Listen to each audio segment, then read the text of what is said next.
Okay. This is the Standing Committee on Citizenship and Immigration, meeting number 56, Wednesday, October 31st, 2012. The orders of the day. This meeting is televised pursuant to the order of reference of Tuesday, October 16, 2012, Bill C-43, which is an act to amend the Immigration and Refugee Protection Act. I'm sorry, ladies and gentlemen, we are late because of votes. So we're going to divide up the time between the two groups. This first group will end at 4:40. We have two guests. One is here with us in the committee room, Amnesty International, Alex Nev, who is the Secretary General of Amnesty International Canada, and I assume Anna Shea is with you as well? She is indeed. And we have, by video conference from Saskatchewan, Regina, the Canadian Police Association, the President, Tom Stamatakis. I didn't see any corrections, so it must be okay. You're first, sir. You have up to 10 minutes, Mr. Stamatakis. Up to 10 minutes to make a presentation to us.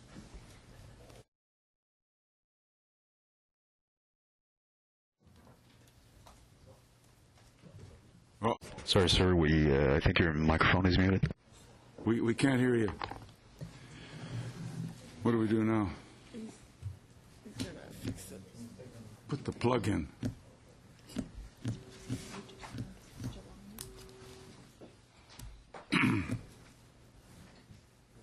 You better start the. Yeah, I'm going to switch the start so they can fix this. Mr. Nev, we're going to switch this around. If you could go first. You have up to 10 minutes, sir. Okay. Thank you, Mr. Chair. It's actually Alex Neve, and I'm pleased to be here with you this afternoon and have this opportunity to share Amnesty International's concerns and recommendations with respect to Bill C-43. Amnesty has, for well over 25 years now, been actively commenting upon and making representations to Parliament regularly with respect to reforms to Canada's immigration and refugee laws. And our focus, of course, has always been to ensure that those laws conform with Canada's international human rights obligations, be that with respect to refugee protection, the ban on torture, the rights of children, equality and non-discrimination, fair trials and due process, and other fundamental rights that are enshrined in international law. We certainly recognize that there are always challenges and tensions that arise in ensuring that human rights are fully protected in law, in policy, and in practice when it comes to immigration and refugee matters, be it the tension between speed and efficiency versus fairness and justice, or as arises with Bill C-43, responding to concerns about criminality and security, but doing so in full compliance with important human rights norms. And Amnesty International is, of course, a human rights watchdog. We're not an organization with a particular mandate with regard to immigration or refugee policy or law enforcement and criminal justice. Our role is to remind governments, including the Canadian government, of those binding human rights obligations and the absolutely essential need to ensure that they are upheld. Amnesty International certainly accepts that it is not only permissible but often essential for the Canadian government to use immigration law to exclude and remove from Canada individuals who pose threats to the country's public security or national security, including when there are concerns about serious criminality, terrorism, and related threats. Today, I would like to share with you our concern that the approach to this that we see reflected in Bill C-43, some of which builds on or adds to provisions that are already part of Canadian immigration law, raises a number of real and pressing human rights concerns in three principal areas: accountability, protection, and access to justice. Let me turn briefly to each. With respect first to accountability, Amnesty International has frequently, for well over a decade now, raised concern that when Canada is faced with the attempted entry or the presence of an individual in Canada, against whom there are credible allegations of potential responsibility for serious crimes under international law, such as genocide, war crimes, crimes against humanity, torture, terrorism, overwhelmingly, immigration remedies such as denial of entry or deportation are used to deal with the case. The end result very often, therefore, is that the serious human rights accusations against the individual are not dealt with in a way that will ensure justice, namely that the person would be perhaps turned over to an appropriate international tribunal, extradited to face justice in another country, or investigated and prosecuted within Canada. That runs counter to numerous international obligations that require Canada to ensure that such individuals do in fact face justice, including under the UN Convention Against Torture and the Rome Statute for the International Criminal Court. We are concerned that the provisions in C-43, be that Clause 8, significantly broadening ministerial discretion to keep people out of Canada, or the restrictions of humanitarian and ministerial relief and appeal rights in clauses 9, 10, 18, and 24, will serve only to increase dramatically the propensity for immigration remedies to dominate. If it is even easier and faster to deport, the chances of a case being properly considered from an international criminal law perspective will be that much less. There is nothing in Canadian law at this time that operationalizes and formalizes the legal obligation to pursue extradition and prosecution over such possibilities as barred entry and deportation. It's been useful for us to hear. Let me first touch upon the use of humanitarian and compassionate grounds, which have been used to shelter people who come to Canada as war criminals and are able to use that shelter to delay their deportation. Can you comment a little further on the provision in C-31 which is designed to lessen that ability or remove the ability for someone who's an acknowledged war criminal to delay deportation? Well, I don't think there's any question that it is used to delay deportation, and it's one of the factors that this bill is hoping to overcome. Yes, of course, if in the case of the Rwanda that was removed this week, he has a wife and children here. And one could argue, yes, it's inhumane to remove him. But where is the balance there? I mean, here's a man who was involved in genocide and is accused of crimes against humanity. We're removing him to his own country. Why should we allow him to remain here? So, I mean, yes, on every removal there are humanitarian and compassionate factors involved. But in my view, they have to be overcome by the protection of Canadian citizens and ensuring that Canadian citizens are not harmed by these people repeating their crimes. Let me ask both of you, présentement, si on... As it now stands,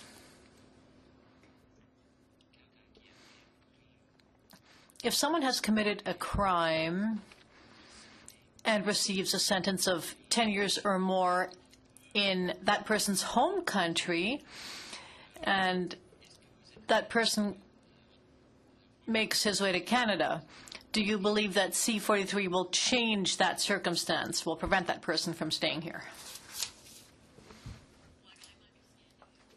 Reading from what the bill says, I believe it would, yes, and rightly so. Do you agree with that? I do agree with that, yes, by all means. Mr. Bissett?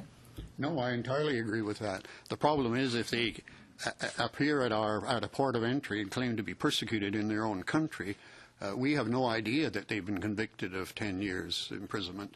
There's been no criminal check done. They just arrive at the port of entry and claim persecution. So we let them in. It wouldn't be until if the board found that they were in fact a genuine refugee, and then the process would start for their landed immigrant status, that we might discover 3 or 4 years later that this is a person who's in fact got a criminal record, and a very serious one. And then we would start the deportation proceedings. But again, that would be, unless Bill C-43 comes through, this person would have full access to appeals and humanitarian review and seek leave to appeal to the federal court and do what many others have done, stall and delay. You've touched on a matter that you've discussed before when you were in front of this committee, and that you touched on earlier in your testimony. That is the question of interviewing people. And you mentioned several things, the fact that the large volume makes it hard to interview all of those who would immigrate to Canada. I was really surprised myself, as someone who's practiced law, that in fact we couldn't compel people to be interviewed by CSIS who were considered to be of a security risk. Would you like to comment on the fact that C-43 will make it possible for the first time for a CSIS interview to be compelled of someone who is already flagged as a security problem? Well, of course, I would agree entirely with that. I mean, this is another weakness in our system, that you can't compel someone. No, I think these are serious issues, and fortunately Canada has not had a very serious terrorist incident, as they have had in the United States and Spain and England. But until such time as that happens, I think, Canadians very often don't take terrorist acts very seriously because it hasn't happened at home. But we should remember that it can happen and could possibly happen. What I'm hearing from each of you is persons who certainly support our very generous immigration and refugee systems, and persons who understand the importance of due process.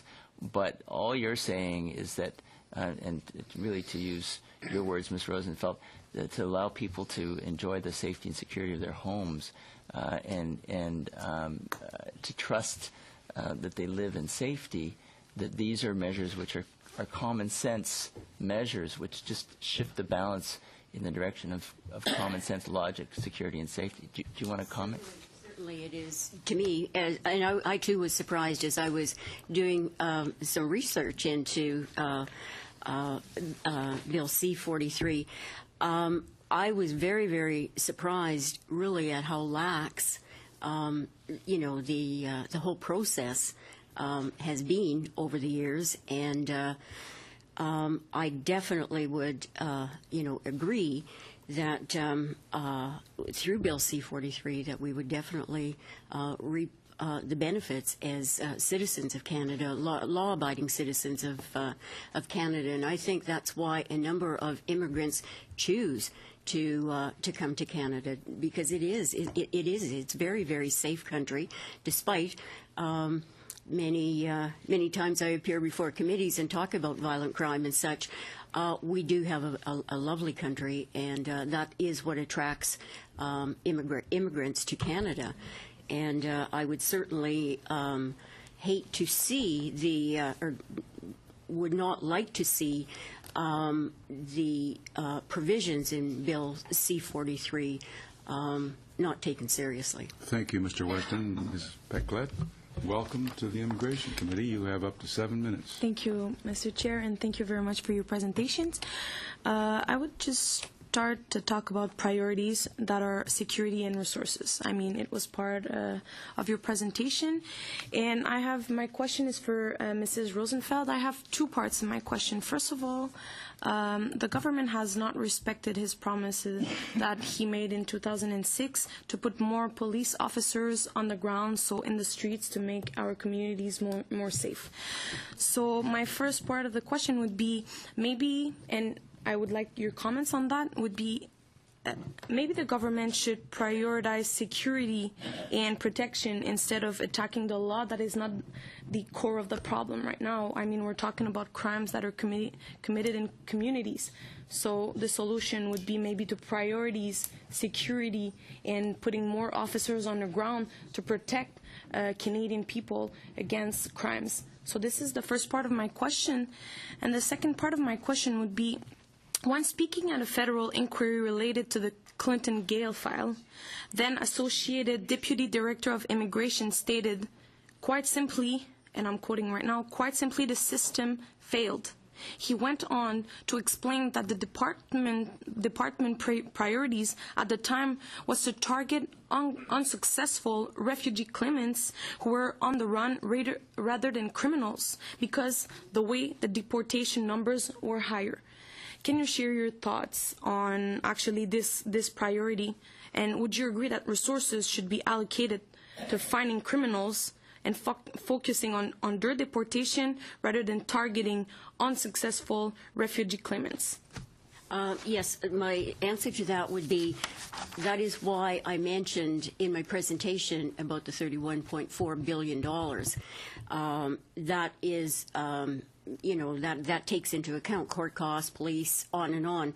And in our organization's estimation, if we took some of that, if we had stricter laws and deportation orders, some of that money could go towards possibly providing more police, in our country.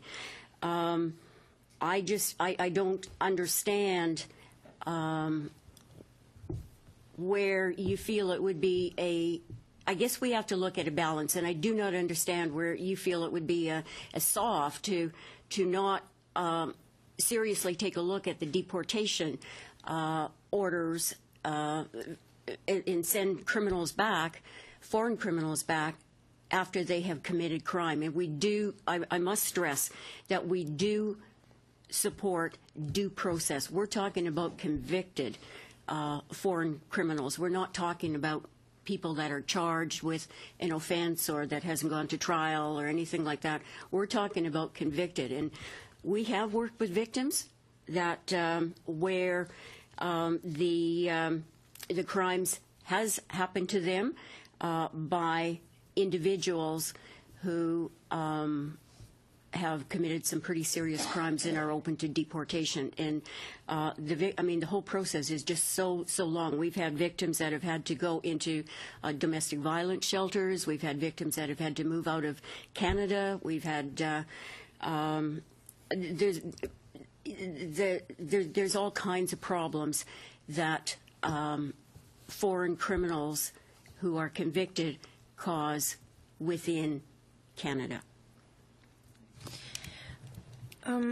Donc, en fait... So, in fact, we already have legislation, and this bill, under this bill, or rather, the reason we have this bill is because the current legislation is not being enforced. Next question. The government has launched several high-profile media campaigns to raise fears amongst Canadians to justify this bill. We think these campaigns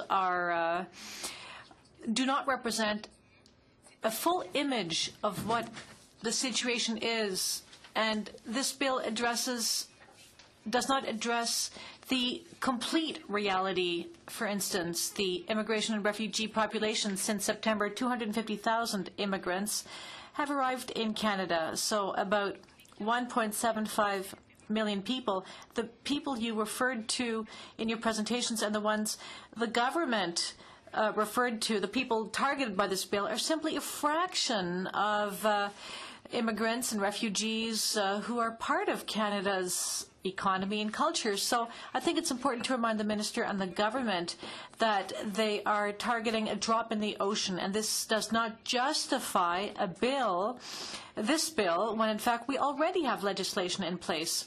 So I'd like your view on a quote which I will read to you. This is by the Minister, and it has to do with Jackie Tran.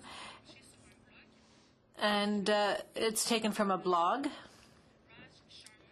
Raj Sharman, a former immigration officer and who is now partner in an immigration law firm located in Calgary. Relief felt by apparently most Calgarians, trans deportation does not actually make them any safer or any less susceptible to increased levels of gang violence in Calgary. The fact of the matter is that most criminals are Canadian and therefore cannot be deported. Moreover, trans removal had less to do with his criminal record and more to do with his unpopularity and the fact that he had somehow became the public face of organized crime in Calgary. Donc j'aimerais que, avec cette citation, vous... So, in light of this quote, could you please tell us how relevant the deportation of this person is for the safety of Canadians on the ground? Mr. Lamoureux. Mr. Chair, I do want to pose a question, and maybe both of our presenters can respond to it. You know, it's the bill, the foreign criminals, and I always kind of wonder about the naming of the bill because it does speak volumes, I believe. What they're really talking about is there's about 1.5 million permanent residents, and that's really what they're talking about. The foreigners they're referring to are permanent residents. 1.5 million. Of that, you have thousands that have been living in Canada for 15 plus years, and for whatever reasons were maybe not able to get their citizenship. Maybe they couldn't quite pass the test because they've been hard at work or whatever it might be. In other words, there's many outstanding residents that at times, like the rest of the population, make mistakes. Some of those mistakes, any crime that is broken can be a serious crime given a certain situation, but ultimately they could be deported. Why? Because they never got their citizenship. So give you an example. If you're a 23-year-old young man and you get caught growing 6 pots of marijuana, you're going to get deported without appeal. Even if your parents came to Canada 15 years ago, your parents get to stay, but you will be deported. Your classmate, and maybe you've gone down stateside or another place on a vacation, maybe celebrating your graduation from a university or whatever it might be, but you find yourself in a situation where you're now not going to be able to receive an appeal because you happen to not be a citizen but just a permanent resident. And I agree with a lot of the severity of the crimes, like the 5 examples that the minister always gives. I think most Canadians would agree with that. But then there's the other side saying that, look, there are a lot of good people in Canada out of that 1.5 million that will make some mistakes. And should they be treated differently if you've been in Canada for 15, 20 years, contributing to our economic growth, our social programs, and so forth, but because of a stupid mistake, that you should be deported without the right to appeal? Does that come across as being fair? Well, I'm sure it doesn't seem to be fair to many people, but on the other hand, those kinds of cases that you've described, and there have been some, I've been personally involved in them, are very, very few indeed. And it is a misfortune in many respects, and as I've mentioned before, there isn't any case that I know of where you're removing someone for Canada where people aren't hurt by it. But if you're a 23-year-old young man and you know that if you're convicted of an offense over 6 months that you might be removed, then you shouldn't commit the crime. And the other thing is, remember, these people who have been charged with a crime, the sentence of which would be more than 6 months, they have the right of appeal to the courts. We're not sentencing them to jail. We're sending them back to in most cases, to their own country. We're not doing anything except removing them from our country because they haven't lived up to the obligations they should have. And secondly, the removal of these people does serve as an example to the rest of the immigrants community that, some of these bad actors that put their own community in a bad light should be removed. They're sympathetic with the removal of criminals. Ms. Rosenfeld? I think that the growing. Do you know how many? Do you know how much marijuana? How much marijuana comes from 6 marijuana plants? It's quite a bit, and I think that what you fail to mention is the law would take into consideration if it was trafficking. If the 6 marijuana plants were in fact used for trafficking. I think we all have, I have a 16-year-old grandson. I certainly don't want people that are, trafficking. I don't care if they're 23 years old or 45 or if they're Canadian resident or if they're not a Canadian resident.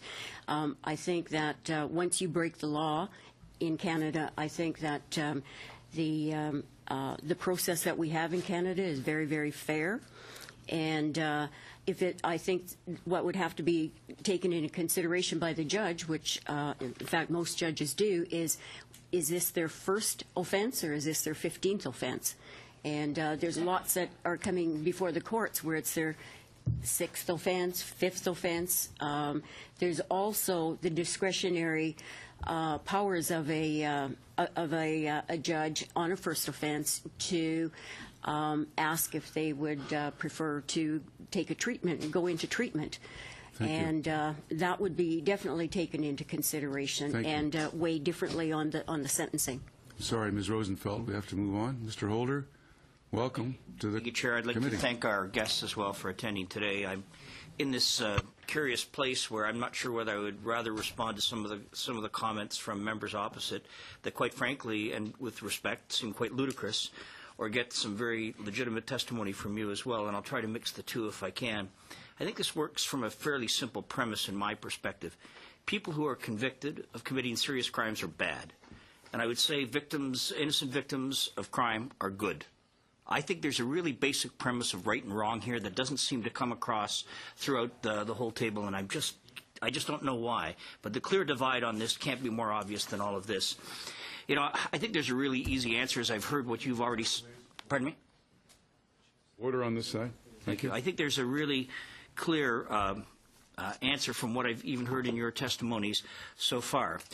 If you don't want to be deported, don't commit the crime. Don't traffic in drugs. Don't steal. Don't use firearms. Don't rob. Don't rape. Don't kidnap. Don't assault. Don't harass. Don't utter threats. Don't murder. Don't break our laws. That's what I've heard you say so far, and that's what I heard from the head of the Canadian Police Association earlier as well. That's pretty basic stuff, and that's what I've heard you say so far. And so this is not complicated. So it strikes me as, again, that there's another premise. People who come, and I thought I heard this through you, Ms. Rosenfeld, that people who come to this country with a longer-term intention to stay, they're guests of our country. And living in Canada is a right and it's not a privilege. And I think you have to earn that right every day, and I certainly got that through you. Ms. Rosenfeld, can I say this? You lost a child at 16, and if you don't mind me, you've been very public about it. You and your husband created Victims of Violence as a way to probably in some ways provide your own support and bring meaning to your son's death at the hands of Clifford Olson.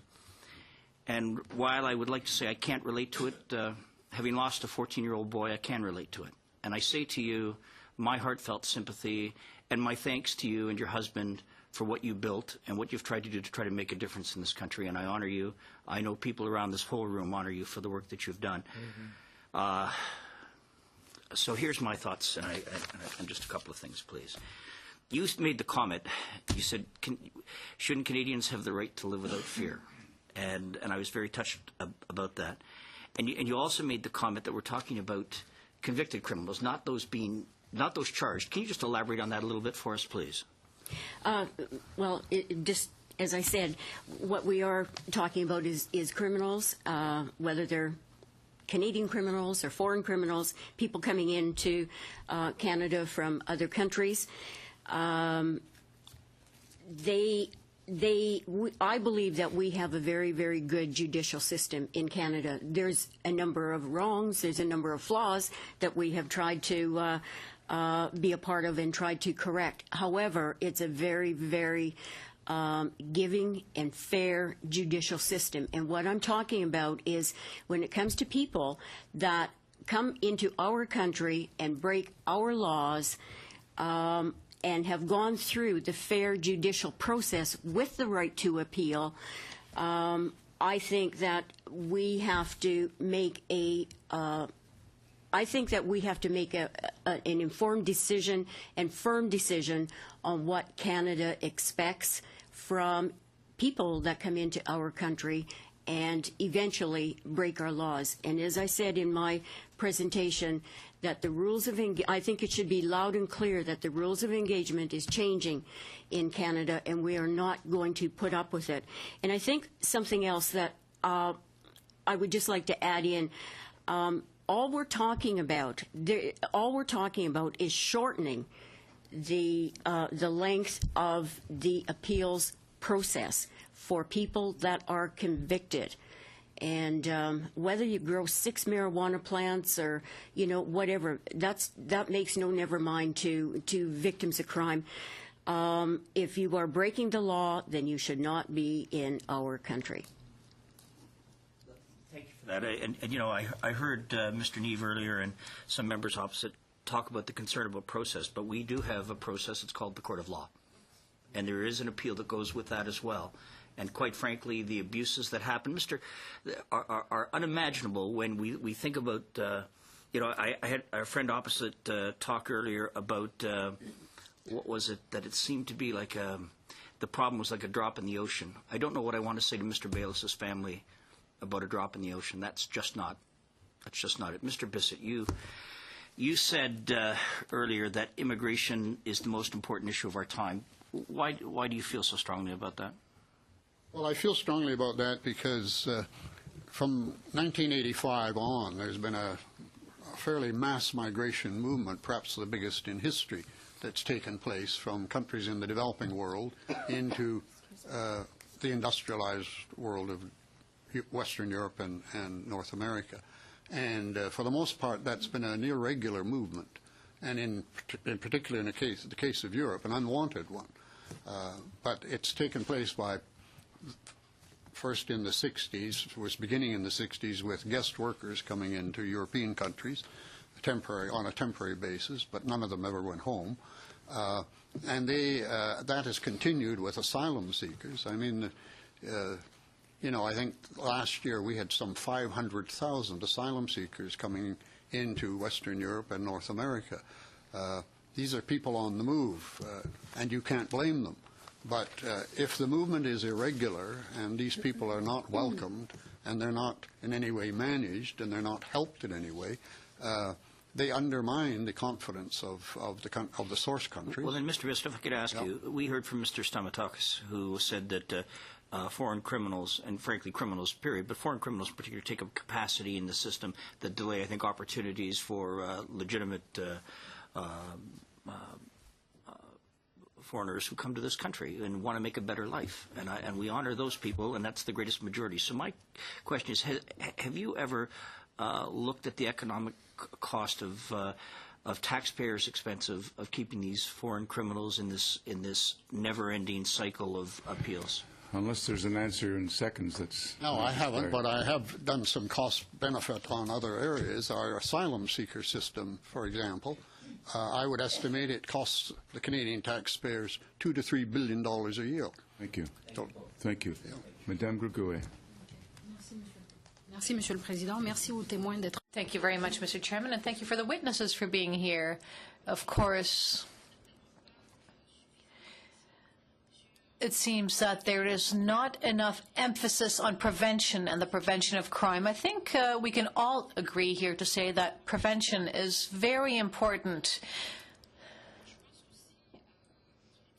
I also think that it is necessary to remind everyone of victims' rights and to promote these rights. This is essential. We should not forget that victims also have rights, and that our government should be able to help victims and to provide them with answers and with help so they can rebuild their lives.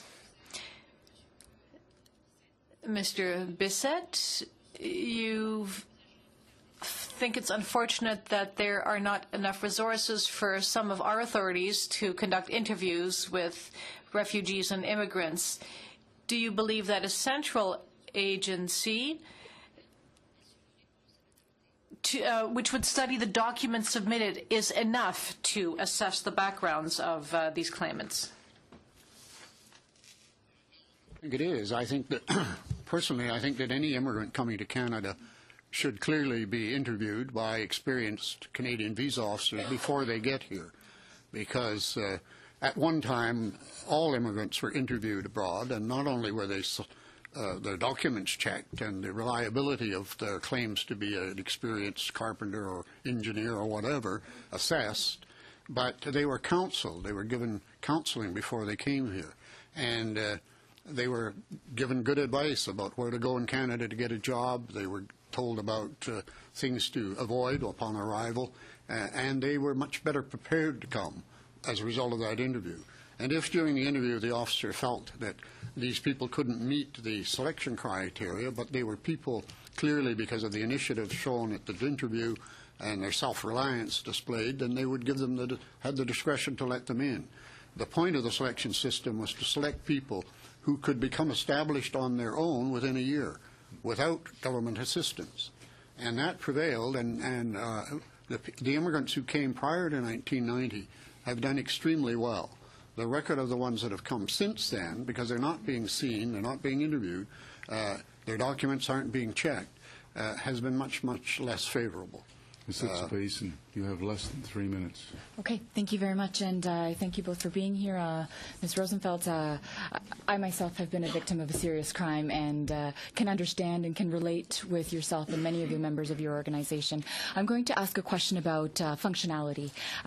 We know from multiple Auditors General's reports that over and over again, the Auditor General's reports have highlighted that CIC and CBSA, both the agencies, the Auditor Generals have highlighted a lack of training, resources, and integration of information, and monitoring technologies.